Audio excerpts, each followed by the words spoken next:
எல்லாருக்கும் வணக்கம். நான் உங்கள் சாவித்திரி கோவிந்தராஜ். நம்ம பாவை ஃபுட் சேனல் மூலமாக உங்களை சந்திக்கிறதுல மிக்க மகிழ்ச்சி. நம்ம சேனலை சப்ஸ்கிரைப் பண்ண எல்லாருக்கும் ரொம்ப நன்றி. இன்றைக்கி நம்ம செய்ய போகிற ரெசிபி பார்த்திங்கன்னா மஷ்ரூம் பிரியாணி தான் பண்ண போகிறோம். அது ரொம்ப ஈஸியாக இருக்கும், அது ரொம்ப டேஸ்டியாகவும் இருக்கும். அது எப்படி செய்யலான்னு பார்க்கலாம் வாங்க இது எப்படி செய்யலான்னு பார்க்கலாம். முதல்ல அடுப்பு பற்ற வைக்கலாம். இப்போது நான் ரைஸ் பாஸ்மதி ரைஸ் பார்த்திங்கன்னா இதில் 2 கப் எடுத்திருக்கேன். இது கிட்டத்தட்ட ஒரு 230 ml. இதில் 2 கப் எடுத்திருக்கேன். அதுக்கு ஆயில் பார்த்திங்கன்னா 4 டேபிள் ஸ்பூன் எடுத்திருக்கேன். முதல் ஆயில் ஊற்றிக்கலாம். இப்போ இது கூட நெய் 1 ஸ்பூன் சேர்த்துக்கலாம். ஆயில் 4 ஸ்பூனும் நெய் 1 ஸ்பூன் சேர்த்துக்கலாம். ஒரு பிரியாணி இலை போட்டுக்கலாம். ஒரு ஸ்டார் போட்டுக்கலாம். இது கூட பட்டை ஒரு 2 பட்டை போட்டுக்கலாம். ஒரு மராட்டி மொக்கு, 3 ஏலக்காய், 3 கிராம்பு.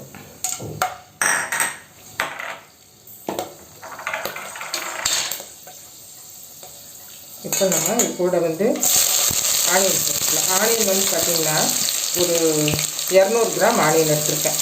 ரொம்ப லேசாக கட் பண்ணி எடுத்துக்கோங்க. ரொம்ப லேசாக நான் கட் பண்ணியிருக்கேன்.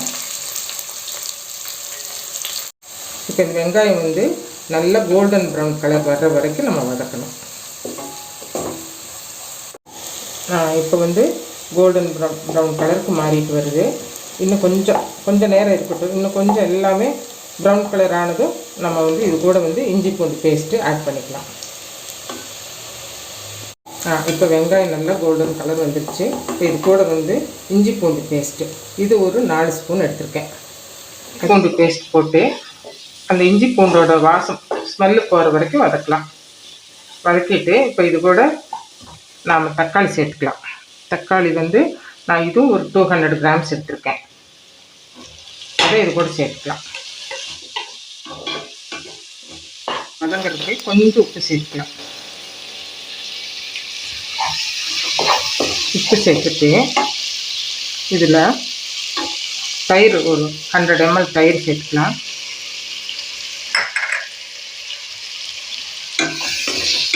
எல்லாம் ஒன்றா சேர்த்துக்கலாம். நம்ம தயிர் இதில் கொத்தமல்லி ஒரு கைப்பிடியும் அப்புறம் புதினா ஒரு கைப்பிடி சேர்த்துருக்கேன். இது எல்லாமே ஒன்றாவே சேர்த்து கலக்கலாம்.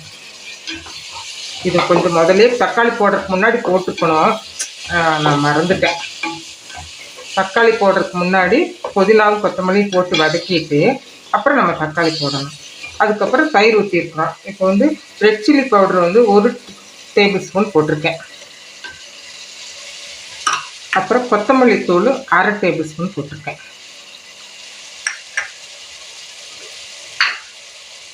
பிரியாணி மசாலா உங்ககிட்ட இருந்துச்சுன்னா அது ஒரு 1/2 டீஸ்பூன் போட்டுக்கோங்க. நான் எங்கிட்ட பிரியாணி மசாலா நாங்கள் வீட்டில் செஞ்சது இருந்தது, அதனால அது 1 ஸ்பூன் சேர்த்துருக்கேன். அப்படி இல்லை அப்படின்னா நீங்கள் கரம் மசாலா ஒரு 1/2 ஸ்பூன் சேர்த்துக்கோங்க. இப்போ இது எல்லாம் சேர்த்து ஒரு நிமிஷம் நல்லா வேகட்டும். இந்த மசாலா தக்காளி தயிர் எல்லாம் சேர்ந்து வேகட்டும். இப்போ இது கூட 2 முழு பச்சை மிளகாய் சேர்த்துக்கலாம். இதுவும் ஒரு ஃப்ளேவருக்கு தான். இது கூட எலுமிச்சை மிளகாய், ஏன்னா மஷ்ரூம் ஒரு டேஸ்ட் இருக்காது. அதனால சிக்கன் மட்டன் மாதிரி ஒரு டேஸ்ட் இருக்காது. அதனால இதுக்கு நல்ல டேஸ்ட் கொடுக்குறது இந்த எலுமிச்சை மிளகாய் தான். அது ஒரு அரைப்பழம் நான் புரிஞ்சுருக்கேன் சேர்த்து. இப்போ இதெல்லாம் இது கூட நம்ம மஷ்ரூமையும் சேர்த்துடலாம். மஷ்ரூம் ஒரு 200 கிராம்ஸ் எடுத்துருக்கேன். இப்போ இதெல்லாம் சேர்ந்து கலக்கி விடலாம். மஷ்ரூம் கொஞ்சம் தண்ணி விடும். மஷ்ரூமு மசாலா எல்லாம் நல்லா மிக்ஸ் ஆகட்டும். மிக்ஸ் ஆகி ஒரு நிமிஷம். இப்போ நம்ம கலருக்கு வேண்டி ஒரு 1/2 டீஸ்பூன் காஷ்மீர் சில்லி பவுடர் சேர்த்துருக்கேன். அவ்வளோதாங்க. இது எல்லாம் நல்லா கலக்கியாச்சு. இப்போ அது கூட நம்ம தண்ணி சேர்த்துக்கலாம். தண்ணி எவ்வளோன்னா எப்போவுமே தெரியும் உங்களுக்கு. ஒரு டம்ளர்னால் 1 டம்ளர் தண்ணிங்கிற அளவு தான் வச்சுருக்கேன். நான் கிட்டத்தட்ட ரைஸ் பார்த்திங்கன்னா ஒரு 500 கிராம்ஸ் இருக்கும். அந்த ரைஸில் தான் இப்போ பண்ணுறேன் நான். இது கூட கொஞ்சம் உப்பு சேர்த்துக்கலாம். உப்பு 1 ஸ்பூன் சேர்த்துருக்கேன். பார்த்துட்டு வேணும் சேர்த்துக்கலாம். ஏன்னா காளான் அவ்வளோ இழுக்காது உப்பு, அதனால் கம்மியாக தான் போட்டிருக்கேன். சரி, நல்லா வதங்கிடுச்சு. இப்போ நான் வந்து இந்த அளவு தான் எடுத்தேன், 2 கப் எடுத்திருக்கேன். 2 கப் ரைஸ் எடுத்ததுக்கு இதில் 3 கப்பு தண்ணி எடுத்திருக்கேன். இதில் அளந்து வச்சுருக்கேன். இதை அப்படியே ஊற்றிக்கலாம்.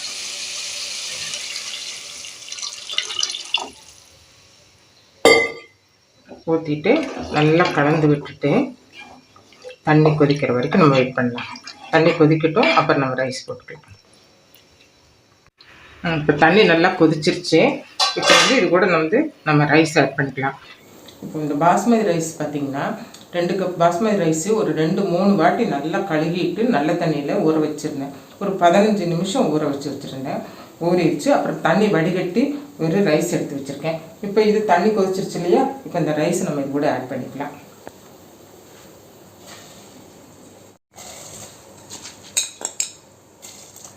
இப்போ ரைஸ் இதோடு சேர்த்தியாச்சு. ரைஸ் சேர்த்துட்டு நம்ம இந்த ஓரமாக லேசாக கலக்கி விட்டுடலாம். ஏன்னா அரிசி ஊறி இருக்குது, உடஞ்சாலும் உடஞ்சிரும். அதனால் லேசாக இந்த சென்டரில் இப்படியும் நல்லா கலக்கி வச்சுட்டு உப்பு சரியாக இருக்கான்னு பார்த்துக்கணும். எனக்கு வந்து நம்ம ஒரு டேபிள் ஸ்பூன் போட்டோம் இல்லையா, அந்த உப்பு பத்தலை. மறுபடியும் ஒரு 1/4 டீஸ்பூன் சேர்த்துருக்கேன் இதோட. இப்போ இதை வந்து ஹை ஃப்ளேமில் வச்சு ஒரு 2 நிமிஷம் நல்லா மூடி போட்டு நல்லா வேகறக்கு விடலாம். இப்போ 2 நிமிஷத்தில் தண்ணியும் ரைஸும் ஒரே அளவுக்கு வந்துருச்சு இல்லையா? இப்போ இதை வந்து என்ன பண்ண, நம்ம மூடி போட்டு சிம்மில் வச்சுட்டு 10 நிமிஷம் கழித்து வந்து பார்க்கலாம். நல்ல பளபளன்னு வந்துருச்சு பார்த்திங்களா? அடியும் பிடிக்கல, நல்லா இருக்குது. இப்போ இதை வந்து